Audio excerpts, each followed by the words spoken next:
Good evening, good evening, good evening. It's your girl, Miss Boone. Shock every party. Nurse Boone, as I taught you. Let me tell you, I got another HIPAA violation. I'm going to get with y'all with the Closet Chronicles, but these HIPAA violations is cool because, I have all these stories, and my students say, you need to tell your stories. Yep, I teach for real. So I got another story. Take offense if you have to. If you don't like it, deuces. But I got to tell y'all what happened. HIPAA violation. Alright, so this setting here, I done called myself, went back to school and got my RN. Yo. So it was like 2000, and I was working in a big hospital. We would call it U of, but I'm gonna leave it like that, right? 'Cause, So I was working in this hospital, and it was a big hospital in a major city. And I was, I did my orientation, completed my orientation. I was working like in their float pool. So I was going to different units and everything, you know what I'm saying? So I was working in their float pool. I was going to different units. And, at this hospital, most of the nurses, it was like bougie and everything, So you're going to be on unit 5, So, I had to blend in. Okay, thank you. I'll be on unit 5. So I go up to the unit. I get reports, and they report. And I got all the information I needed from the report. And then I, go and I round up my patients. They was cool. Listen, they were unionized. So, when you unionize, sometimes you treat the nurses, like they people. So we only had like 6 patients. Because I just completed orientation, the other nurses had 5 because they was going to get an admit. But they went ahead and gave me a full load of 6. And you only get 2 totals and 3 possible DCs, meaning 2 of them are probably fresh, struggling to live, and then the other 3, they cool, they on their way to go home or to a rehab hospital. So, I gotta do something about that with them glasses. So anyway, so I did my rounds, I talked to them, and again, I'm pretty cool, that wasn't enough work for me. So I'm helping out. I meet the techs, because they called patient care technicians. They're not called nurse assistants because I wasn't on the long-term care. Now, this big major hospital, the U of have long-term care, but I was on the step-downs. That's what I was doing. I was doing the med-surg step-downs because in the med-surg pool. So, I was doing my rounds, and I was going to different rooms, and 1 or 2 meds.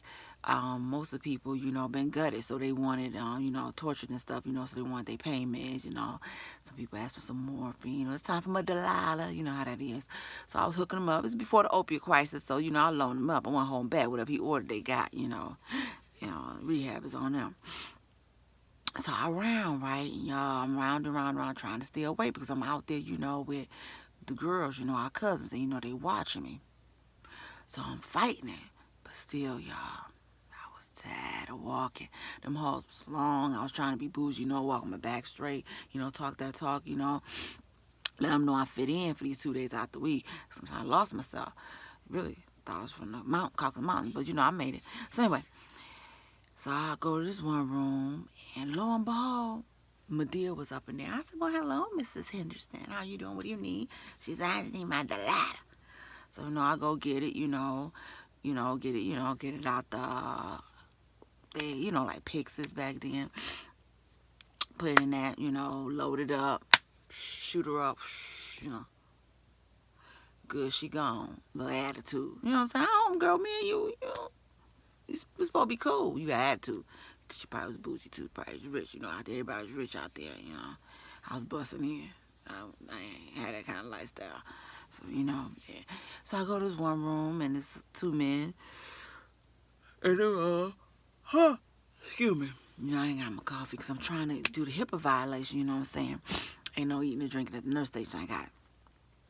So I go in there and I talk to old dude. Old dude, he real cool. He was real sick. And he was like, he didn't want the pain medication, help him sit on the side of the bed. And, he was, he was getting better. He would have been like ready for discharge in a couple days.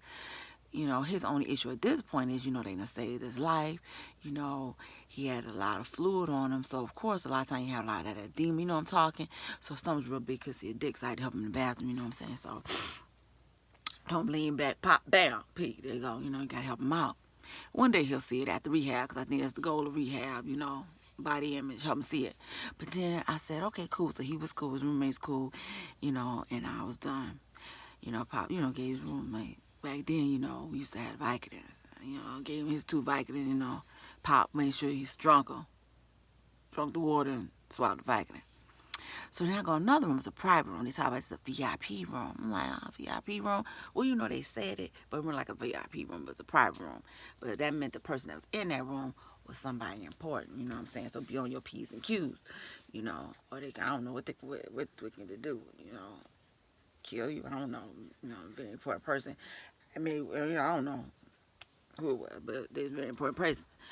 So I go in the room. You know, before I go in the room, the nurse give me a report. You know, he blind as a bat. He ain't never seen a day in his life. Never born blind, you know, born, you know, blind, everything messed up.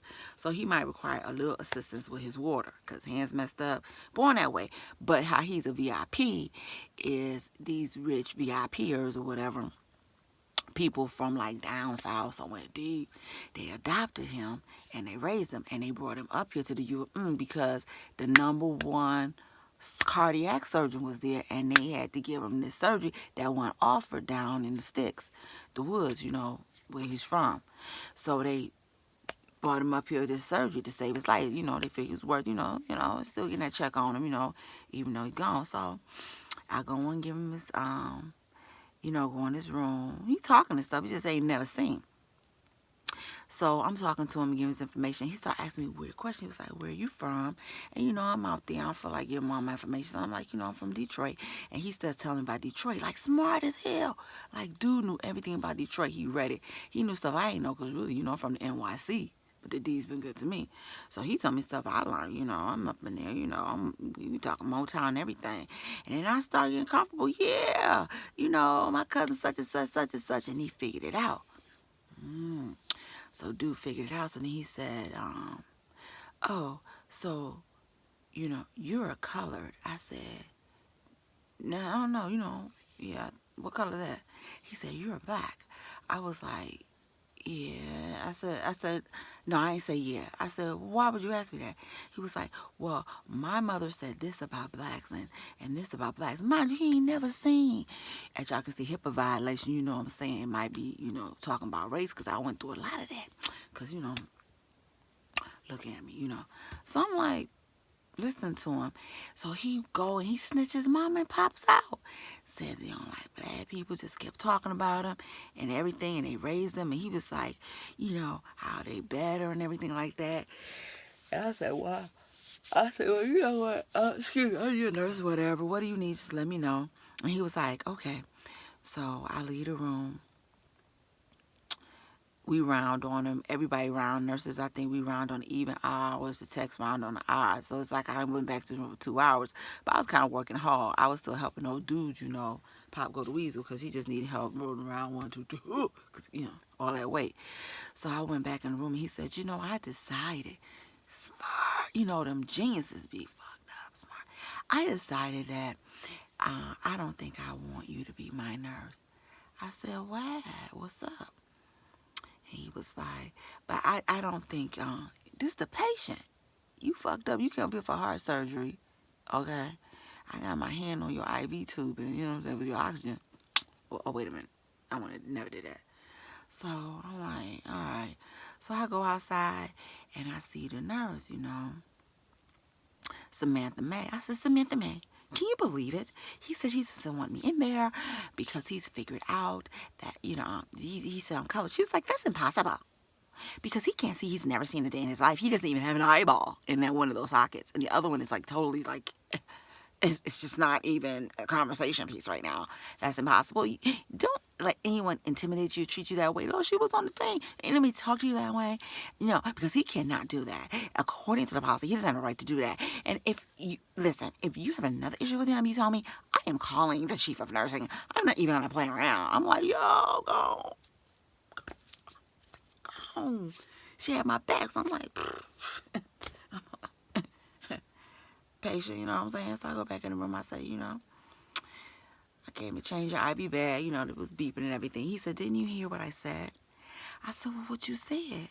He said, I would prefer that you not be my nurse because we're not a match. I was like, how we don't match? He said, because I talked to my mother, and she said, I have a right to choose my caregivers, and you are a black. I said, I am a black. He said, yeah. I said, no. I said, actually, I'm more of a caramel mocha latte. I'm more of a, he said, what? I said, what do you mean what? He said, how does that look? I said, well, he said, how does that feel? I said, oh, I see. Shocker came out. I said, let me tell you something, mister. I said, let me close this door because we about to end this right now. He was like, what? What you mean? I said, we about to end this right now because I'm a nurse, I'm a patient advocate, and I can't even deal with this no more. I gotta let you know the real. And then I'm gonna leave you alone because you're right, you have rights. Because right now I need to let you know. And he was like, go ahead. I said, boo, you black. The reason why they flew you up here to get this heart and all this and they can afford it is because you disabled black and we get more money. He was like, what? Wait. Wait, I was saying like this. Wait. I said, yes.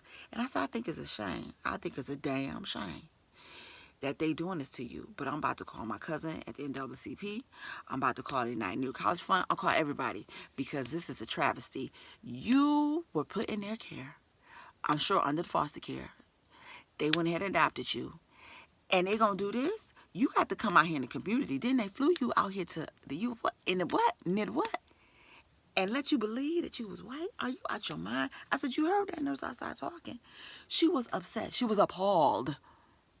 Because she figured, you know, you need a new diagnosis. You mentally ill. He said, wait. wait. What are you telling me? What are you telling me? I'm not white. I said, wait. No. I said, I'm going to tell you the truth. And I'm biracial, so I'm having major issues even dealing with you because you can't, you know, pick a team. He said, what is biracial? I said, I'm half white and I'm half black. That means half of me is caramel mocha latte. The other side is what? For real. Like right down, he ain't never seen. Right down the line. And if you feel me, they be like smooth silk. But I ain't letting you touch me because you don't ruin that. You messed up. He was like, what? Get out of my room. I said, you know, I'm going to leave you alone. I'm going to let you have your time. I'm about to call Adult Protective Services, and I'm about to get this started. Because ain't no way in the world you going to be up in here talking about other people as black as your ass is.